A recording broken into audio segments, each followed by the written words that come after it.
नमस्कार दोस्तों, आप सभी का स्वागत है जीके स्टडी सेंटर में।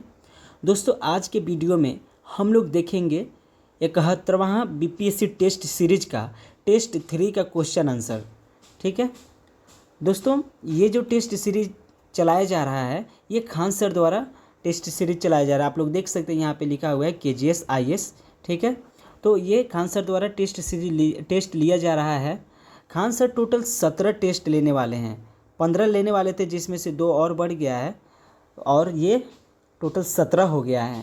तो 17 में से लगभग खान सर ने 5-6 लगभग ले लिए हैं टेस्ट ले लिए हैं, जिसमें से टेस्ट सीरीज नंबर जो 3 है वो मैं लेकर अभी आया हूँ। इसी तरह हम 4, 5, 6 जितना भी टेस्ट होगा सारे टेस्ट का क्वेश्चन आंसर आप लोग के सामने मैं लाऊंगा। ठीक है, तो चलिए इसमें हम लोग देखते टेस्ट 3 में फुल लेंथ टेस्ट है। देखिए यहाँ पे लिखा हुआ है ना, फुल लेंथ टेस्ट। ठीक है, तो टोटल 150 प्रश्न रहेंगे और ये 150 नंबर का रहेगा। यहाँ देख लीजिए 150 क्वेश्चन जो बताया गया है कि 150 क्वेश्चन है। ज़्यादा बात ना करते हुए दोस्तों बढ़ते हैं प्रश्नों की ओर। ठीक है, चलिए। और दोस्तों मैं बता दूं कि ये हिंदी मीडियम वाले के लिए है, तो अगर जो इंग्लिश मीडियम वाले हैं आप लोग स्क्रीनशॉट ले सकते हैं। ठीक, आप लोग स्क्रीनशॉट जितने भी प्रश्न मैं बताऊंगा उसके आप लोग स्क्रीनशॉट ले सकते हैं, तो ले लीजिए और इसको कॉपी में नोट कर लीजिएगा और आप लोग भी इसको प्रैक्टिस कीजिएगा। लेकिन जो हिंदी वाले हैं दोस्तों यहाँ पे आप लोग देख सकते हैं, यहाँ पे आप लोग के लिए हिंदी के लिए प्रश्न है। तो पहला प्रश्न है यदि किसी अर्थव्यवस्था में कंपनियां उत्पादन स्तर को स्थिर रखते हुए अनायोजित रूप से भंडार इन्वेंट्री का संचय कर रही है तो निम्नलिखित में से सबसे तर्कसंगत निष्कर्ष क्या होगा। तो ऑप्शन देखेंगे। ऑप्शन ए है घरेलू उपभोक्ताओं ने अपनी बचत दर बढ़ा दी है जबकि निवेश में समानुपाती वृद्धि नहीं हुई है। ऑप्शन बी में क्या है, सरकार ने प्रत्यक्ष करों में वृद्धि की है जिसमें राजस्व और उपभोग दोनों बढ़े हैं। सी में है कंपनियों ने विदेशी मांग का अधिक आकलन किया है जिससे योजनाबद्ध इन्वेंट्री का संचय हुआ। और ऑप्शन डी में क्या है, समग्र मांग समग्र आपूर्ति से अधिक हो गई है जिससे राष्ट्रीय आय में वृद्धि हुई है। तो दोस्तों इसका सही जवाब क्या होगा, इसका सही जवाब जो होगा ऑप्शन ए होगा। ठीक है, ऑप्शन ए होगा। अगला प्रश्न है प्रश्न नंबर 2 देखेंगे। 2 नंबर प्रश्न है निम्न में से कौन सा परिदृश्य यह दर्शाता है कि सामाजिक कल्याण को मापने के लिए जीडीपी एक भरोसेमंद संकेतक नहीं है। ऑप्शन हम लोग देखेंगे। ऑप्शन ए में है सरकार द्वारा सार्वजनिक अवसंरचना व्यय में वृद्धि। बी में है आवश्यक वस्तुओं पर अप्रत्यक्ष करों में वृद्धि के कारण सकल घरेलू उत्पाद में वृद्धि। ऑप्शन सी में है आयात में कमी के साथ साथ निर्यात में वृद्धि। और डी में क्या है, कृषि उत्पादन में वृद्धि के कारण वास्तविक सकल घरेलू उत्पाद में वृद्धि। तो इसका सही जवाब क्या होगा, इसका सही जवाब होगा ऑप्शन बी। ठीक है, इसका सही जवाब क्या होगा, ऑप्शन बी। दोस्तों इस तरह अगर हम लोग ऑप्शन को पढ़ेंगे तो ज़्यादा समय लगेगा। ठीक है, तो हम लोग कोशिश करेंगे कि बिना ज़्यादा ऑप्शन पढ़े हुए जो इसका राइट आंसर है मैं वही बताऊंगा। ठीक, इससे थोड़ा हम लोग को टाइम की बचत होगी। चलिए 3 नंबर प्रश्न देखते। 3 नंबर प्रश्न है निम्नलिखित में से कौन सा आधारिक कीमतों पर सकल मूल्य वर्धन यानी जीवीए और सकल घरेलू उत्पाद जीडीपी के बीच संबंध को सही ढंग से दर्शाता है। तो दोस्तों इसका जो सही जवाब होगा, राइट आंसर जो होगा ऑप्शन ए होगा। ठीक, क्या है ऑप्शन ए में, आधारिक कीमतों पर जीवीए इक्वल टू जीडीपी शुद्ध कर अप्रत्यक्ष कर सब्सिडी। अगला प्रश्न है प्रश्न नंबर 4 देखेंगे। 4 नंबर प्रश्न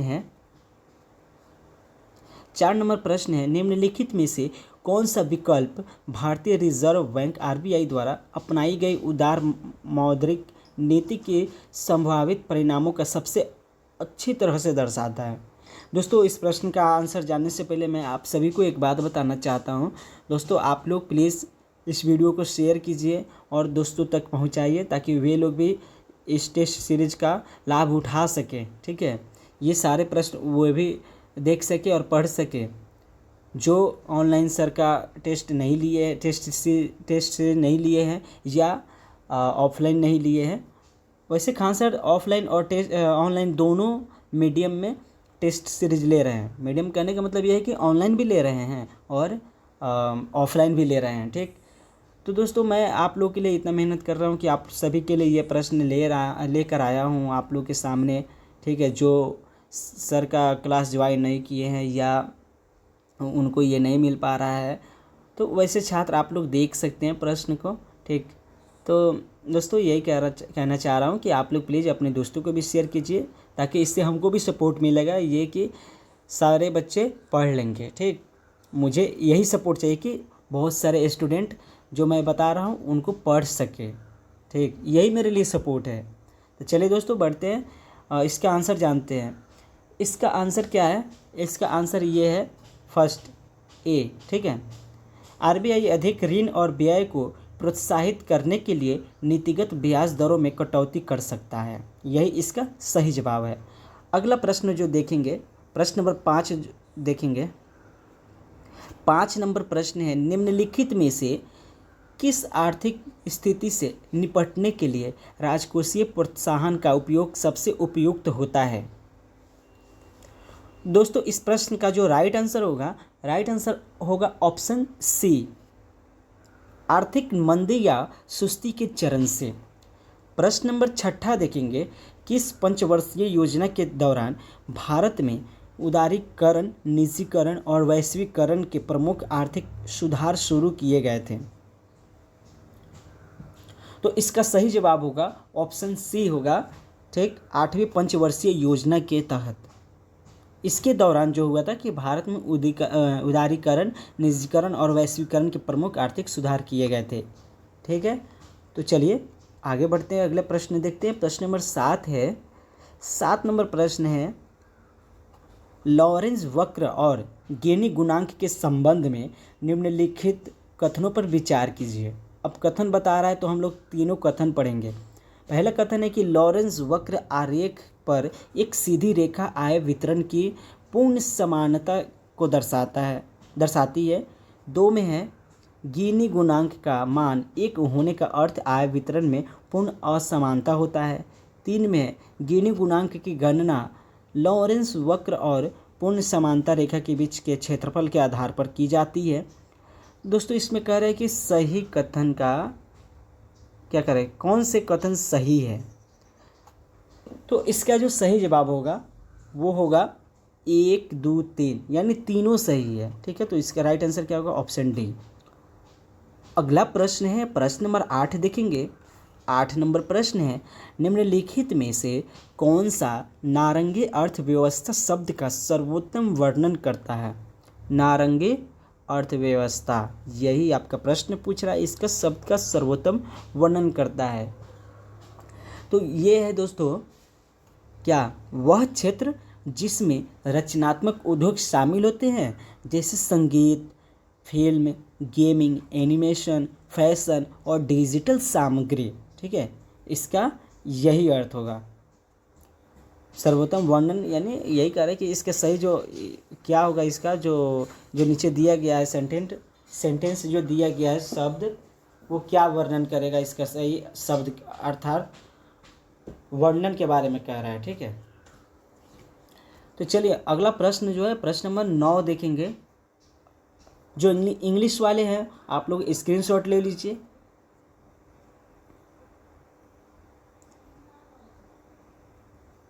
इंग्लिश वाले आप लोग ये स्क्रीनशॉट ले लीजिए। हाँ, 9 नंबर प्रश्न है दोस्तों। 9 नंबर प्रश्न है, स्वच्छता एवं पादप स्वच्छता उपायों के अनुप्रयोग और समझौते SPS समझौता के संबंध में निम्नलिखित कथनों पर विचार कीजिए। तो कथन 1 में जो बताया गया है, इसे विश्व स्वास्थ्य संगठन WHO द्वारा प्रशासित किया जाता है ताकि खाद्य सुरक्षा तथा जंतु और पादप की स्वास्थ्य मानकों को सुनिश्चित किया जा सके। 2 में बताया गया है, स्वच्छता उपायों का उद्देश्य खाद्य सुरक्षा, एडिटिव्स या रोगों से उत्पन्न जोखिमों से मानव और पशु स्वास्थ्य की रक्षा करना है। 3 नंबर में बताया गया कि पादप स्वच्छता उपाय पादप और पादप उत्पादों में कीटों या बीमारियों के प्रकार को रोकने के लिए डिजाइन किए गए हैं। तो अब कह रहा है कि इसमें से कौन सा कथन जो है गलत है। ठीक है, तो दोस्तों ये जो आप लोग देख रहे हैं, मैं दूसरा कलर कर देता हूँ। हाँ, ये जो है 3 नंबर और 2 नंबर, ये जो 2 कथन जो है बिल्कुल गलत है। और ये जो पहला वाला जो कथन है, जो मैं रेड से फिर से इसको मार्क दे देता हूँ, ये वाला जो है यही सही है। तो देखिए ऑप्शन ए में है, इसका राइट आंसर क्या होगा, ऑप्शन ए। अगला प्रश्न है प्रश्न नंबर 10 देखेंगे। प्रश्न नंबर 10 है, निम्नलिखित में से कौन सी श्रेणी उन वस्तुओं का सबसे उपयुक्त वर्णन करती है जिनकी मांग उपभोक्ता की आय बढ़ने पर घट जाती है और आय घटने पर बढ़ जाती है।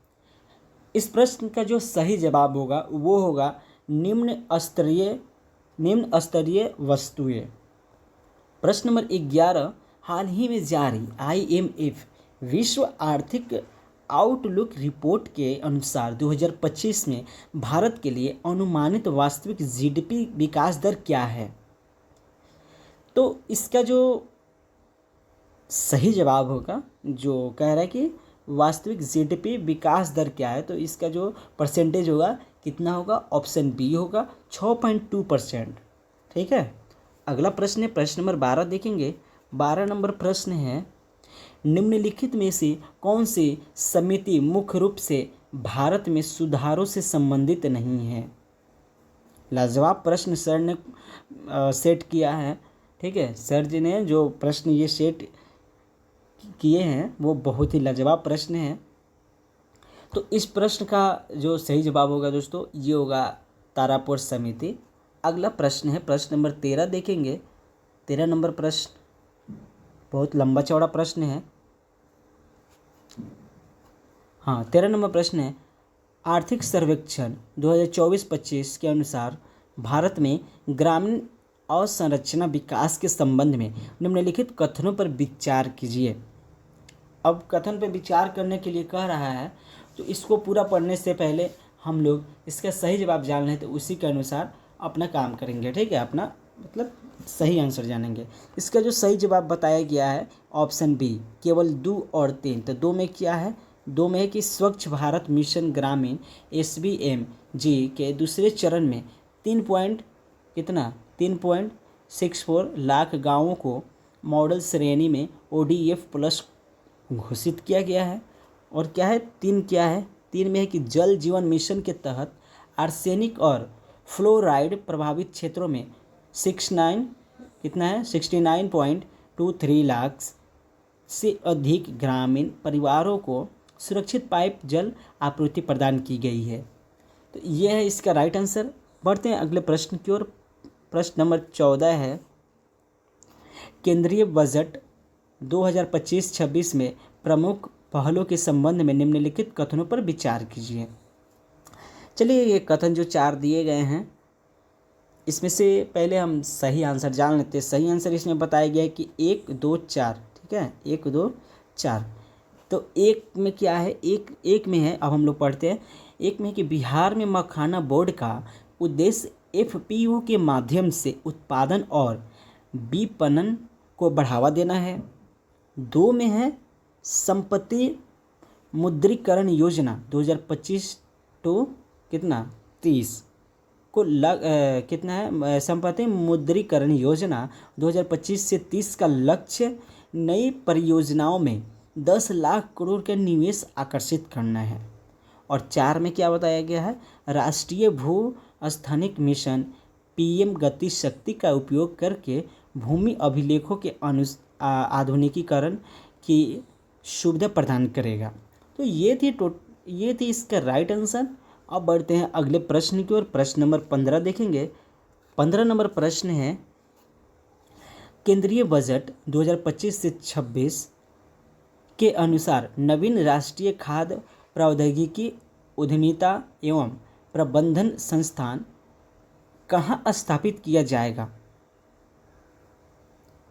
तो दोस्तों ये जो स्थान जो है वो है कहाँ? बिहार में। अगला प्रश्न हम लोग देखेंगे दोस्तों, इंग्लिश वाले जो इंग्लिश वाले हैं वो स्क्रीनशॉट ले लीजिए।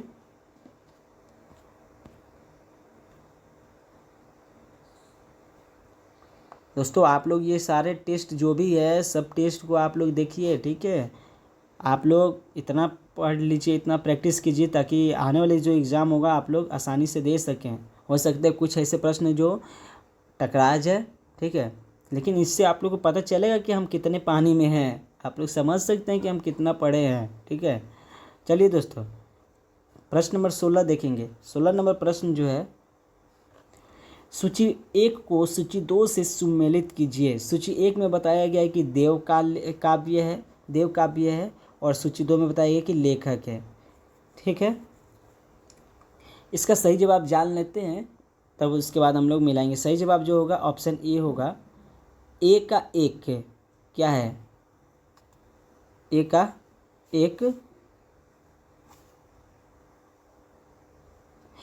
एक है भिक्षाटन काव्यम क्या है? उत्प्रेक्षा वल्लभ गोकुलनाथ इनके लेखक हैं। बी का 2 है, कह रहे कि शिवली लार्नवन क्या है? शिवली लार्नवा क्या है? इनका लेखक कौन है? नीलकंठ दीक्षित। 2 नंबर। 3 का 4 बताया गया है, यानी सी का 4 है। तो क्या होगा? हरिचरित्र चिंतामणि। ये जो देव काव्य है इनके लेखक जो हैं जयद्रथ हैं। और 4 में जो है डी का 3 है आंसर, हरिविलास काव्यम। इसका जो लेखक हैं लोलिम्ब राज। क्या है? लोलिम्ब राज। तो ये थे इसका सही जवाब। अब बढ़ते हैं अगले प्रश्न की ओर। अगला प्रश्न है 17 नंबर। 17 नंबर प्रश्न जो है, निम्नलिखित में से कौन सा स्थल भारत में पुरापाषाण काल से संबंधित नहीं माना जाता है? निम्नलिखित में से कौन सा स्थल भारत में पुरापाषाण काल से संबंधित नहीं माना जाता है? तो इसका जो सही जवाब होगा ऑप्शन डी होगा, आंध्र प्रदेश में नागार्जुन कोंडा। अगला जो प्रश्न है प्रश्न नंबर 18 देखेंगे। 18 नंबर प्रश्न है, सिंधु घाटी सभ्यता के संबंध में निम्नलिखित कथनों पर विचार कीजिए। अब इसमें 4 कथन दिए गए हैं, 1 है, 2 है, 3 है और 4 है, ठीक है। अब जो इसका राइट आंसर दिया गया है दोस्तों मैं बता दूं, इसका सही जवाब ऑप्शन बी है, 2 और 3। तो 2 और हम लोग 3 देखेंगे। 2 और 3 में क्या बताया गया है? 2 में बताया गया है कि एक नर्तकी की प्रसिद्ध कांस्य प्रतिमा कालीबंगा में प्राप्त हुई थी। और 3 में बताया गया है कि हड़प्पा लिपि मुख्यतः बाएं से दाएं लिखी जाती थी। अगला जो प्रश्न है,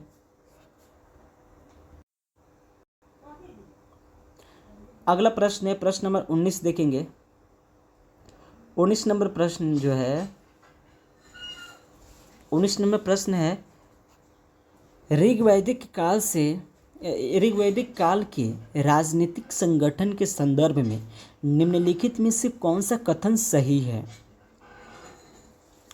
तो इसका सही जवाब होगा ऑप्शन डी, ऋग्वैदिक शासन प्रणाली सामान्यतः राजतंत्रीय थी, जिसमें वंशानुगत उत्तराधिकार होता था और राजा की सहायता पुरोहित तथा सेनानी करते थे। इसका सही जवाब क्या होगा? यही होगा, ऑप्शन डी होगा। अगला प्रश्न प्रश्न नंबर 20 देखेंगे। 20 नंबर प्रश्न है, जैन धर्म के प्रसार और संगठन के संदर्भ में निम्नलिखित में से कौन सा कथन सही है?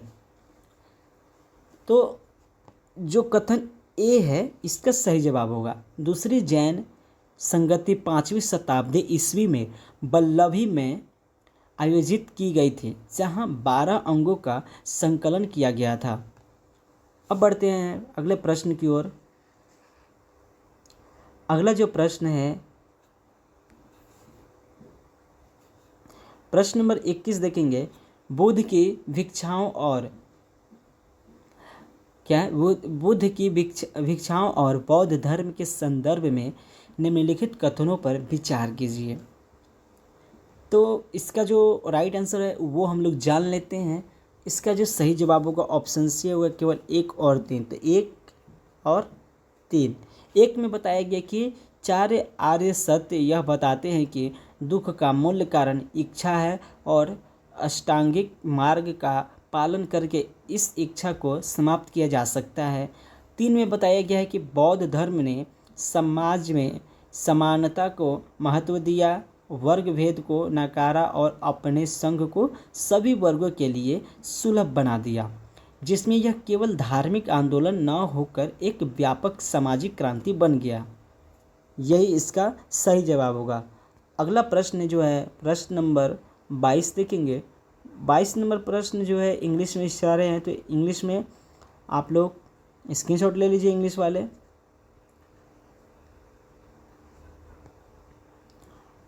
अगला प्रश्न हम लोग देखेंगे 22 नंबर प्रश्न हिंदी वाले। 22 नंबर प्रश्न जो है बताया गया है, अजात शत्रु और उसके शासनकाल के संदर्भ में निम्नलिखित में से कौन सा कथन गलत है? कौन सा कथन गलत है? तो दोस्तों हम लोग को इसमें पूरा पढ़ना होगा, क्योंकि 3 सही है और 1 गलत है। तो पहला पढ़ लेते हैं। उसने वैशाली के लिच्छवियों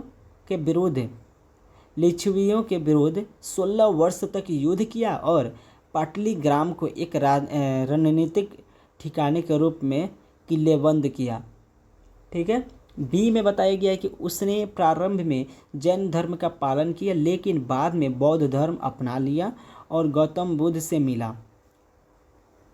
सी में बताया गया कि उसका तत्काल उत्तराधिकारी उदयन था, जिसने पाटलिपुत्र को नई राजधानी के रूप में स्थापित किया।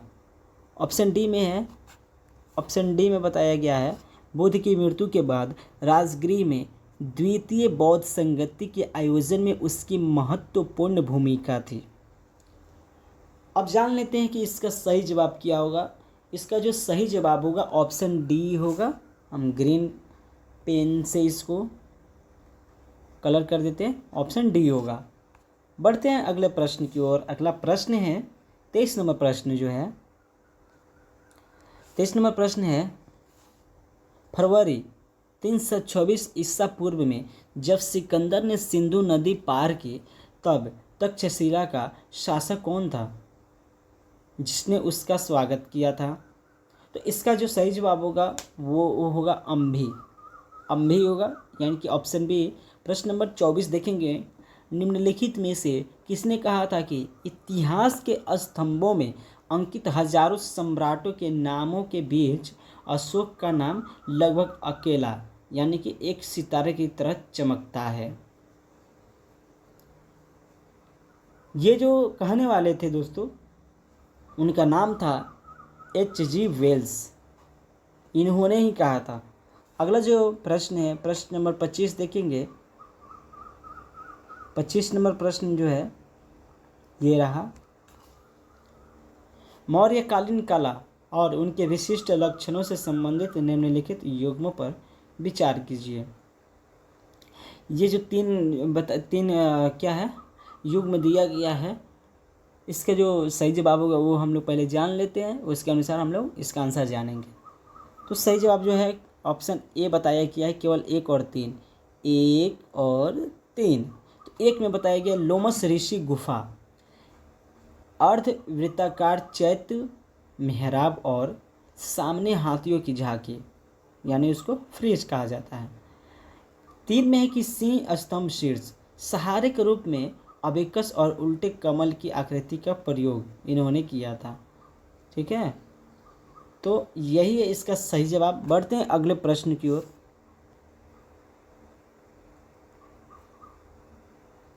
प्रश्न नंबर कितना 26 नंबर प्रश्न देखेंगे हम लोग। 26 नंबर प्रश्न है, हर्ष के शासनकाल में रखे जाने वाले अभिलेख का नाम क्या था? हर्ष के शासनकाल में रखे जाने वाले अभिलेख का क्या नाम था? इसका जो सही जवाब होगा वो होगा ऑप्शन नंबर बी, नीलोपीतु। प्रश्न नंबर 27 है, 27 नंबर प्रश्न पढ़ेंगे। भारत पर प्रारंभिक तुर्की आक्रमणों के संबंध में निम्नलिखित कथनों पर विचार कीजिए। अब जो कथन जो दिया गया है, इतना हम लोग पढ़ेंगे तो थोड़ा ज़्यादा समय लगेगा। हम लोग सीधे सही जवाब जानते हैं, उसके अनुसार इसका आंसर जानेंगे। ठीक है, आंसर इसका जो बताया गया है दोस्तों 27 का, वो है 27 का राइट आंसर होगा केवल 1 2 3, यानी कि 1 2 3, ये तीनों सही है। ये तीनों उनके बारे में ये विचार रखा गया है।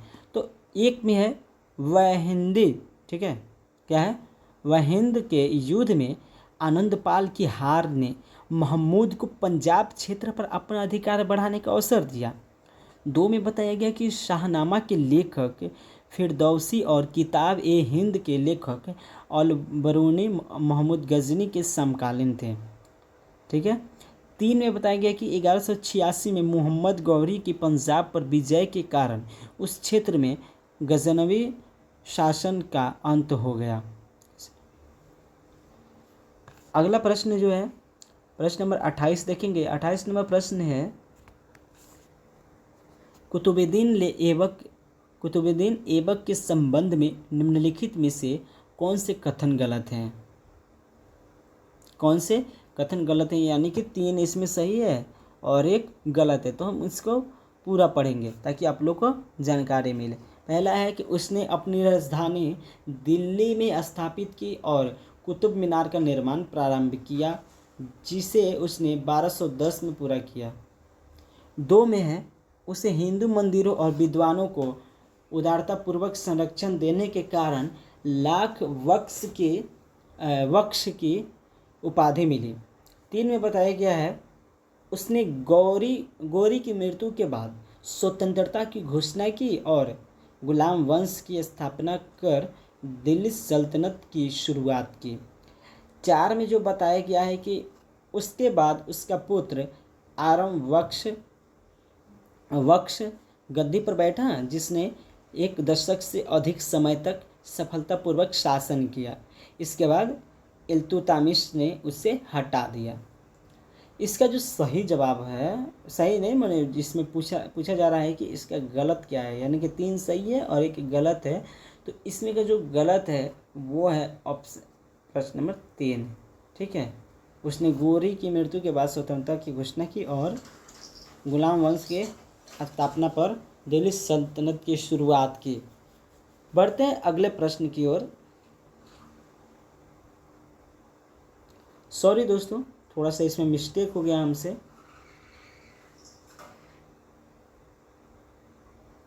Sorry, very sorry. ये जो चारों बताया गया है और चारों में से नीचे जो कूट दिया गया है, कह रहा है कि इस कूट में सही उत्तर का चयन कीजिए। सही उत्तर का चयन कीजिए, यानी इसमें 1 गलत है, बाकी सब सही है जो भी है। तो इसका जो सही जवाब होगा केवल 1 2 4। ठीक है, यानी कि 3 गलत है, बाकी ये 3 सही है। वही बात है। अगला प्रश्न जो है प्रश्न नंबर 29 देखेंगे। दोस्तों आप लोग इंग्लिश वाले स्क्रीनशॉट ले लीजिए।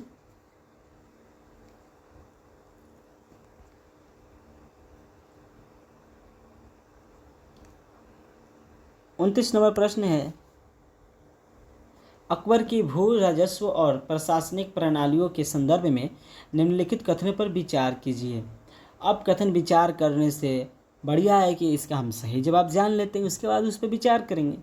तो इसका सही जवाब जो होगा ऑप्शन बी होगा, 1 3 4, 1 3 4। देखिए अब पढ़ते हैं इसका सही, जो इसमें कथन जो विचार करने के लिए किया है उस पर हम लोग विचार करते हैं। दहसाला प्रणाली में पिछले 10 वर्षों की औसत उपज के आधार पर राजस्व निर्धारित किया जाता है। और 2 में बताया गया है कि जब्ती प्रणाली के अंतर्गत भूमि को खेती की आवृत्ति के आधार पर पोलज, पर्वतीय, चाचर और बंजर में वर्गीकृत किया गया था। 4 में बताया गया है कि जात और सवार में अंतर व्यक्ति की सामाजिक स्थिति और सैन्य उत्तरदायित्व दोनों को दर्शाता है। ठीक है, तो इसका क्या होगा? केवल 1, 3 और 4। अगला प्रश्न जो है 30 नंबर प्रश्न देखेंगे।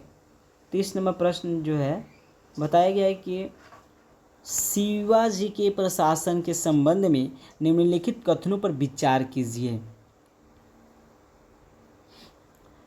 विचार 1 है, यानी कथन 1 है, अष्टप्रधान परिषद में पेशवा और पंडित राव जैसे अधिकारी शामिल थे जो प्रत्यक्ष रूप से राजा के प्रति उत्तरदायी थे। 2 में बताया गया कि शिवाजी के राजस्व अधिकारी, जिन्हें करकुन कहा जाता था, उन्होंने देशमुखों और कुलकर्णियों जैसे पारंपरिक बिचौलियों की जगह ली। 3 में बताया गया कि चौथे और सरदेशमुखी मराठा क्षेत्र के भीतर कृषि भूमि पर लगाए जाने वाले आंतरिक कर थे। अब कह रहे इसमें से कौन सही है? तो ये जो 3 कथन है इसमें से केवल 1 और 2 सही है, बाकी ये 3 नंबर गलत है। इसका राइट आंसर होगा ऑप्शन ए। अगला जो प्रश्न है, हम लोग अगला प्रश्न देखेंगे। प्रश्न नंबर 31 जो है, 31 नंबर प्रश्न है, मुगल काल के दौरान भाषा और साहित्य के विकास से संबंधित निम्नलिखित कथनों पर विचार कीजिए। इसका सही जवाब जान लेते हैं, उसके बाद हम लोग विचार करेंगे। इसका सही जवाब बताया गया कि 1 और 3, 1 और 3।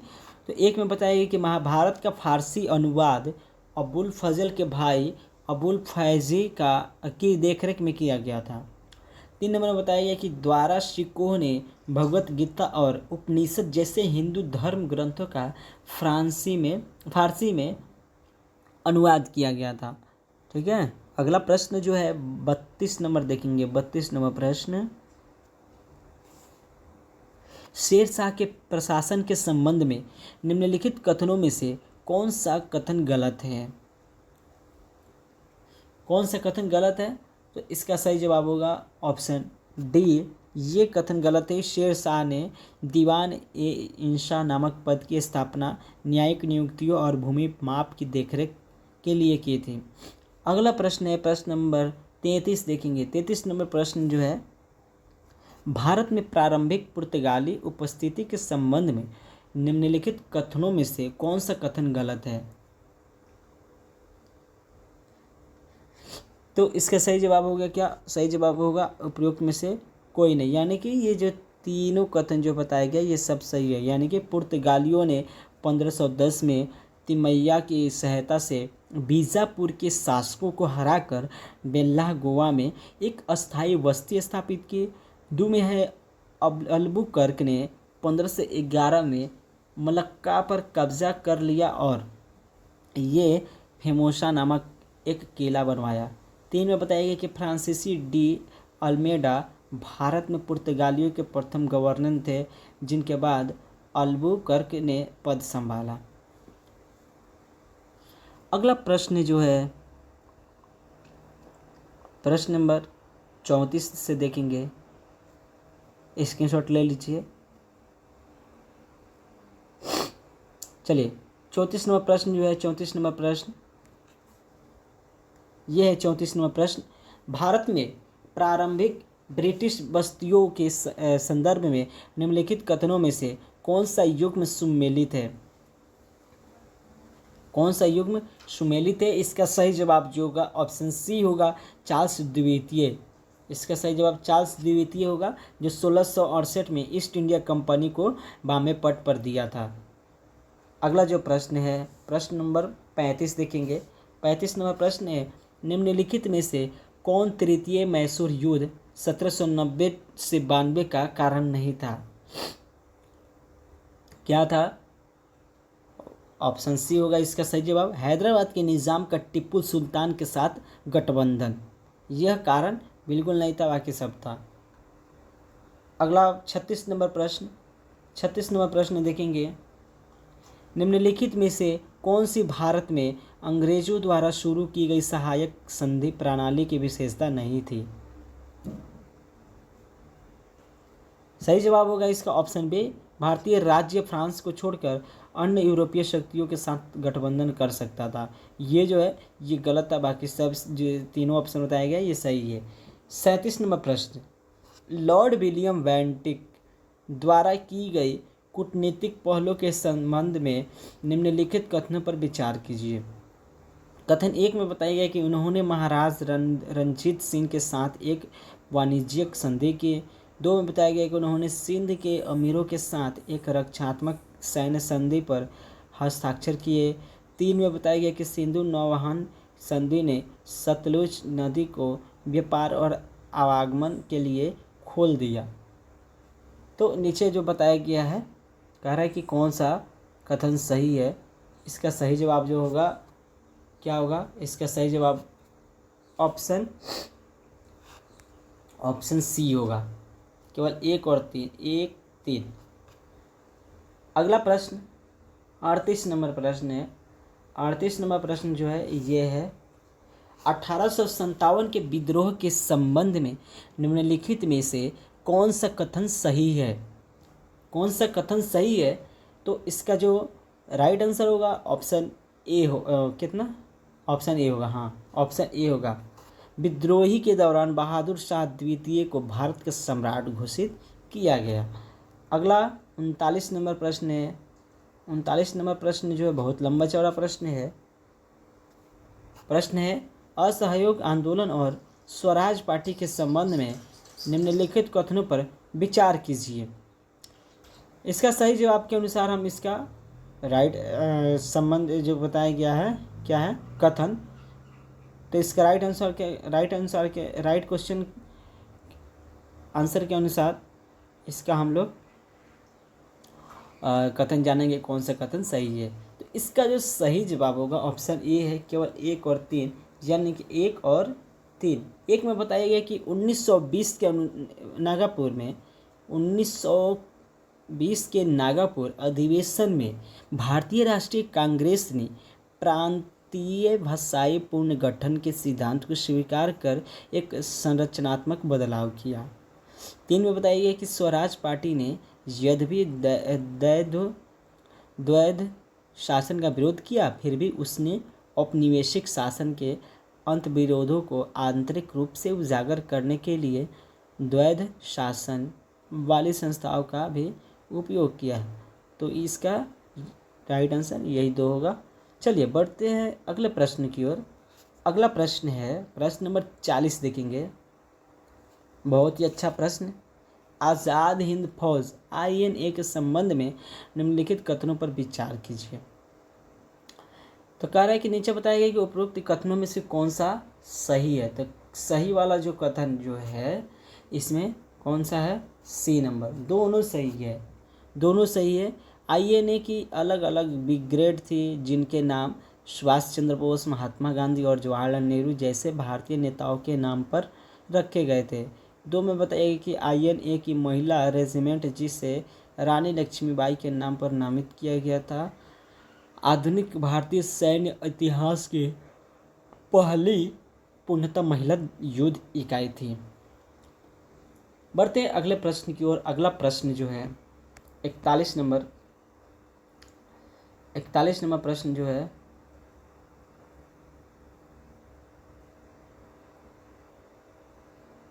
ये रहा 41 नंबर प्रश्न। निम्नलिखित घटनाओं को सही कालानुक्रम में व्यवस्थित कीजिए सही में। जो इसका सही जो लाइन है वो सही कीजिए। तो इसका जो होगा राइट आंसर ऑप्शन बी होगा। 3 2 4 1। पहले तीन साइमन कमीशन का भारत आगमन, नेहरू रिपोर्ट, और 4 में है क्या पूर्ण स्वराज की घोषणा, और 1 में है सविनय अवज्ञा आंदोलन। अगला प्रश्न 42 नंबर प्रश्न जो है, 42 नंबर प्रश्न, भारत के संविधान को अंगीकार करने और लागू करने से संबंधित निम्नलिखित कथनों पर विचार कीजिए। कथन एक है, कथन एक नहीं या दो नहीं तीन नहीं, हम कथन ऐसे नहीं जानेंगे, इसका सही जवाब जान लेते हैं। इसका सही जवाब जो होगा ऑप्शन बी होगा, केवल 2 और 3, 2 और 3। तो कथन ऐसे हम लोग कथन वाले जितने भी प्रश्न हैं हम लोग पहले राइट आंसर जान लेंगे, उसके बाद उस पर विचार करेंगे। तो 2 में बताइए कि संविधान के कुछ प्रावधान 1949 में ही लागू हो गए थे, ठीक है। और 3 नंबर में बताया गया है कि 1929 में पारित पूर्ण स्वराज प्रस्ताव के उपलक्ष्य में 26 जनवरी की तिथि को विशेष रूप से लागू करने के लिए चुना गया था। अगला प्रश्न 43 नंबर प्रश्न है। 43 नंबर प्रश्न जो है यह रहा, भारतीय संविधान में मौलिक अधिकारों के संबंध में निम्नलिखित में से कौन सा कथन गलत है। यानी कि इसमें एक गलत है, बाकी सब सही है। तो एक जो गलत है वो है ऑप्शन सी नंबर गलत है। आप लोग इसका स्क्रीनशॉट ले लीजिएगा और इसका आंसर मतलब जो सही है वो जान लीजिएगा। इसमें जो 3 है तो क्या होगा, अनुच्छेद 19 के अंतर्गत दिए गए अधिकारों पर कोई युक्ति युक्त प्रतिबंध लागू नहीं होता। अगला प्रश्न, प्रश्न नंबर 44 नंबर प्रश्न जो बताया गया है, राज्य के नीति निर्देशक सिद्धांतों डीपीएसपी के अंतर्गत प्रावधानों और उनके अनुच्छेदों के निम्नलिखित युग्मों पर विचार कीजिए। इसका जो सही जो युग्म है इसमें केवल कितना है, केवल एक ही है, केवल एक नंबर जो है वो सही है। अनुच्छेद 45 सभी बच्चों के लिए प्रारंभिक बाल व्यवस्था देखभाल और शिक्षा, नहीं, हाँ तो इसमें एक ही है, ठीक है। ये जो 4 में से बताया गया है। अगला प्रश्न है प्रश्न नंबर 45 देखेंगे। 45 नंबर प्रश्न है, अनुच्छेद 4 के अनुसार अनुच्छेद 2 और 3 के तहत बनाए गए कानूनों के संबंध में निम्नलिखित में से क्या सही है। तो जो इसके अनुसार जो सही है वो है ऑप्शन सी, यह कानून अनुच्छेद 368 के अंतर्गत संविधान संशोधन नहीं माने जाते हैं। 46 में बताया गया एक प्रश्न, निम्नलिखित में से कौन सा मामला भारतीय संविधान के मूल संरचना सिद्धांत से सीधे तौर पर संबंधित नहीं था। क्या था, इसका सही जवाब क्या होगा, सही जवाब होगा ऑप्शन डी, मेनका गांधी बनाम भारत संघ।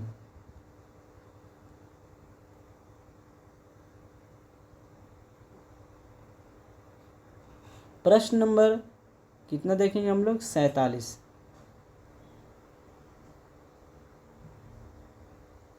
47 नंबर प्रश्न जो है ये रहा आपके स्क्रीन पर, भारतीय संसद के संबंध में निम्नलिखित कथनों पर विचार कीजिए। इसका जो सही जवाब है पहले यह जान लेते हैं। इसका सही जवाब है ऑप्शन बी, केवल 2 नंबर जो है ये सही है। राज्यसभा का सभापति किसी विधेयक की संयुक्त बैठक की अध्यक्षता नहीं कर सकता है। अगला प्रश्न 48 नंबर, इंग्लिश वाले आप लोग स्क्रीनशॉट ले सकते हैं, ले लीजिए। अगला प्रश्न जो है नीचे है,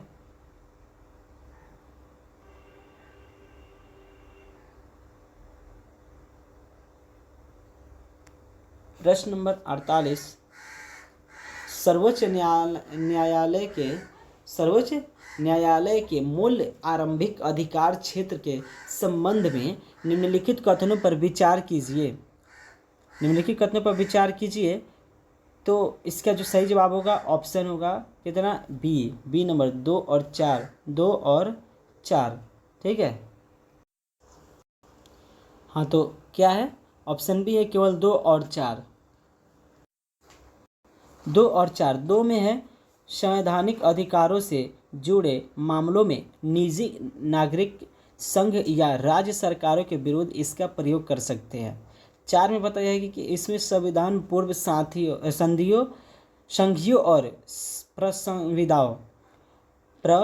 प्रसंविदाओं से उत्पन्न विवाद शामिल होते हैं, जब तक कि उन्हें विशेष रूप से प्रतिबंधित न किया गया हो।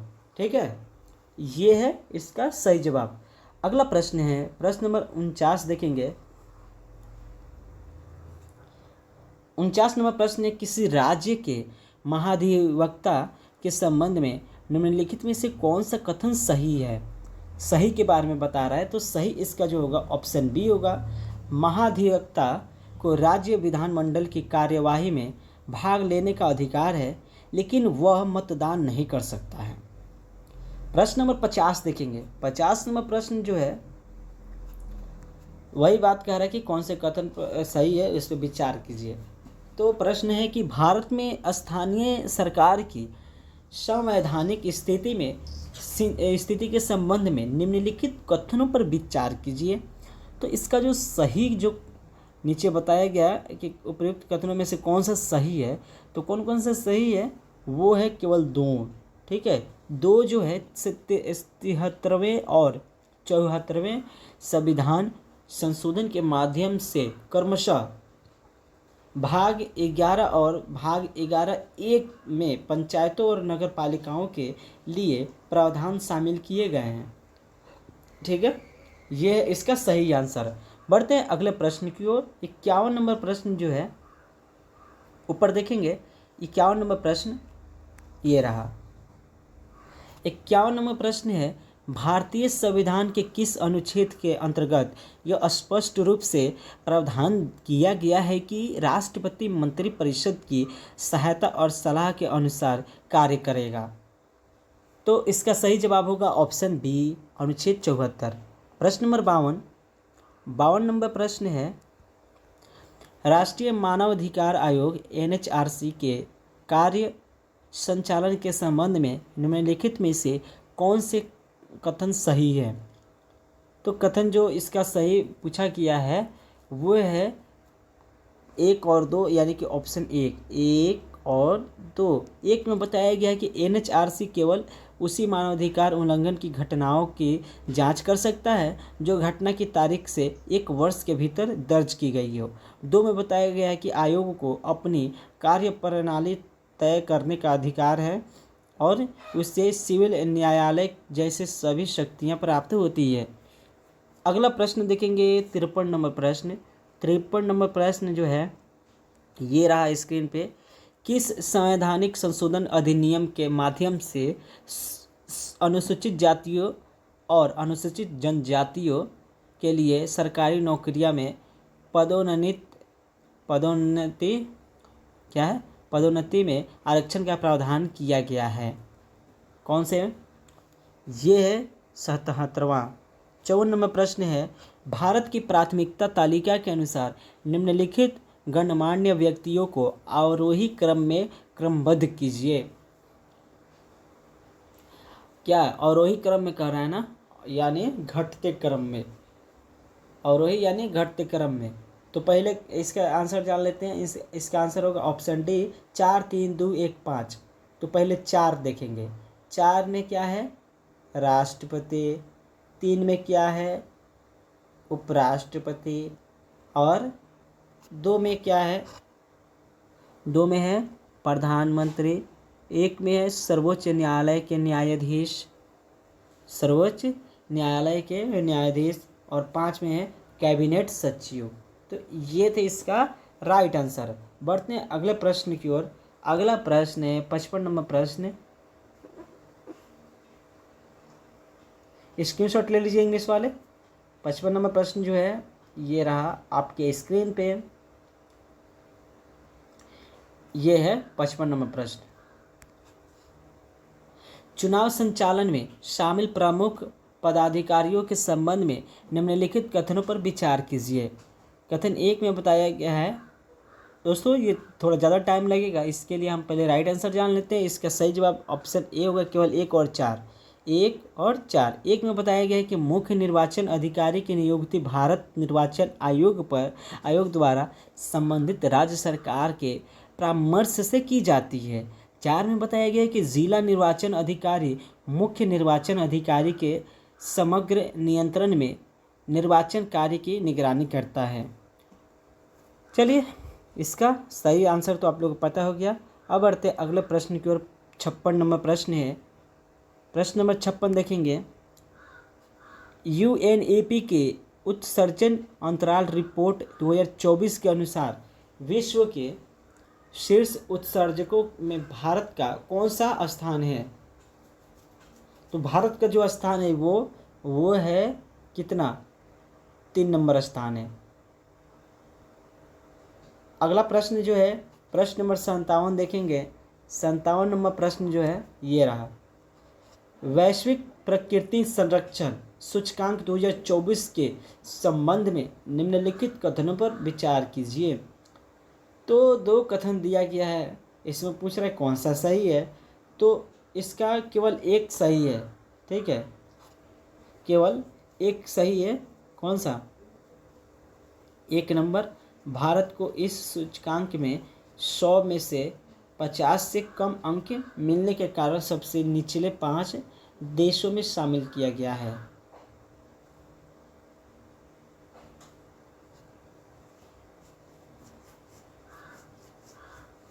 अगला प्रश्न है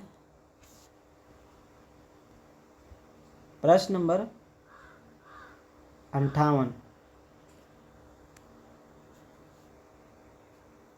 निम्नलिखित में से किसे विचार की स्वतंत्रता के लिए सखारोव पुरस्कार प्रदान किया गया है? किसे? वे है मारिया कोरिना मचाडो, ठीक है, 1 नंबर में। और दूसरा है क्या? एडमुंडो क्या है? गोजालेस, ठीक है, गोजालेस उतरतिया। दोस्तों आप लोग समझ रहे हो कि मैं ऐसे क्यों गलत पढ़ रहा हूँ। दोस्तों इसका ये वजह है कि मेरे मोबाइल का जो डिस्प्ले है उस पर नहीं आउटर बात कर रहा हूँ मैं, ग्लास में कुछ है जिसकी वजह से मुझे थोड़ा सा दिक्कत हो गई, ठीक है। तो इसका राइट आंसर क्या होगा? Option A. 59 नंबर प्रश्न है। नमो ड्रोन दीदी योजना के तहत निम्नलिखित में से किस समयावधि के दौरान महिला स्वयं सहायता समूह SHG को 14,500 ड्रोन प्रदान किए जाएंगे? क्या होगा इसका राइट आंसर? राइट आंसर होगा ऑप्शन बी, 2024 से 25, 25 से 26 तक। अगला प्रश्न है प्रश्न नंबर 60 देखेंगे। 60 नंबर प्रश्न जो है, निम्नलिखित में से किस स्थान पर भारत अमेरिका संयुक्त सैन्य अभ्यास वज्र प्रहार का 15वां संस्करण आयोजित किया गया है? इसका सही जवाब क्या होगा? Option A, orchard combat training centre, Idaho, America. 61 number प्रश्न है। राष्ट्रीय प्राकृतिक खेती मिशन के संदर्भ में निम्नलिखित कथनों पर विचार कीजिए। अब उतना विचार तो कर नहीं सकते क्योंकि ज़्यादा टाइम लगेगा, तो इसलिए पहले हम इसका राइट आंसर जानते हैं। राइट आंसर होगा ऑप्शन ए, केवल 1 और 2। 1 में बताया गया है और 2 में बताया गया है। 1 में बताया गया है यह कृषि एवं किसान कल्याण मंत्रालय के अंतर्गत एक केंद्र प्रायोजित योजना है। 2 में बताया गया है कि इसका उद्देश्य रसायन मुक्त और स्थानीय कृषि पारिस्थितिकी पर आधारित खेती को बढ़ावा देना है, जिसके लिए यह कम लागत वाली पद्धतियों को प्रोत्साहन देता है और जैव विविधता को बढ़ावा देता है। अगला प्रश्न जो है 62 नंबर प्रश्न देखेंगे।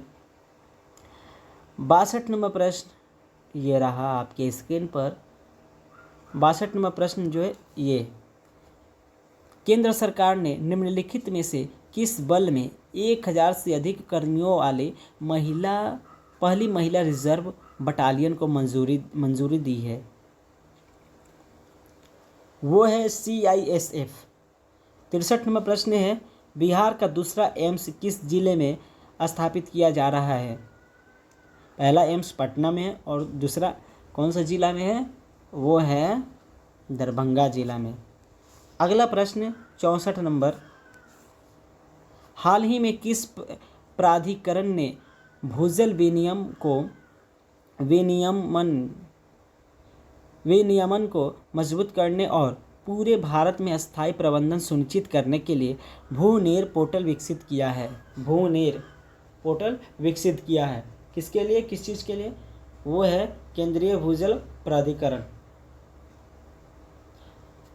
65 नंबर प्रश्न जो है देखेंगे, ये विचार करने वाला है, विचार करना है इस प्रश्न में। 65 नंबर है, क्षुद्रग्रह वेणु के संदर्भ में निम्नलिखित कथनों पर विचार कीजिए। विचार करने से पहले इसका सही जवाब जान लेते। 1 2 3 4 यानी कि ऑप्शन डी।